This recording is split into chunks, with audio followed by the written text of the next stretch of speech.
Assalamualaikum warahmatullahi wabarakatuh. Alhamdulillahirabbil alamin. Asyhadu an la ilaha illallah wa asyhadu anna Muhammadar Rasulullah. Allahumma shalli wa sallim wa barik alaihi. Zakara bisa bermakna menyebut-nyebut. Zakara juga bisa bermakna mengingat-ingat. Nah, zikir dengan menyebut-nyebut, apa yang disebut? Sebut nama zat Allah, Allah, Allah. Sebut nama sifat Asmaul Husna. Sebut nama martabat Subhanallah, Alhamdulillah, La ilaha illallah, Allahu Akbar. Sebut ayat-ayat Qur'annya. Pertanyaannya, dari semua bacaan-bacaan sebutan-sebutan zikir itu, yang mana yang paling afdol, yang paling top, yang paling utama? Dalam beberapa hadisnya Rasulullah SAW katakan, afdolul zikri la ilaha illallah. Seafdol-afdol zikir, seutama-utama zikir adalah la ilaha illallah. Jadi dengan berpedoman pada hadis itu, ucapan zikir Allah, Allah, Allah. Ucapan zikir Asmaul Husna yang 99. Ucapan zikir yang nama martabat Subhanallah, Alhamdulillah, La ilallah, Allahu Akbar. Ucapan zikir dalam makna membaca ayat-ayat Quran.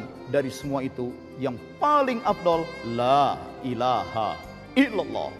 Karena la ilaha illallah adalah doktrin dasar ajaran Islam, inti dari ajaran Islam, yang ketika seseorang lepas la ilaha illallahnya, maka dia pun terkeluarkan dari Islam.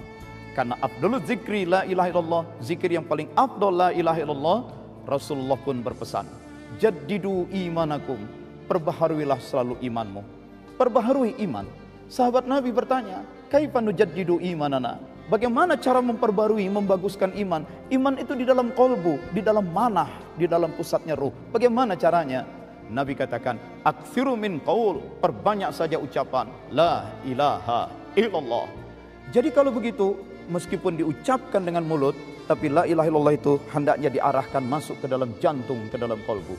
La ilaha illallah, la ilaha illallah, la ilaha illallah, la ilaha illallah.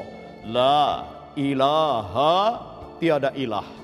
Dinafikan, dinegatifkan, disingkirkan, dibuang semuanya. La ilaha, kemudian diisbat, dikokohkan, ditancapkan. Illallah, illallah, illallah, la ilaha illallah. Inilah zikir yang paling afdol, zikir yang paling mudah, paling ringan untuk memperbarui iman, untuk membersihkan kolbu. Demikian, saling sapa, berteman dalam kebaikan.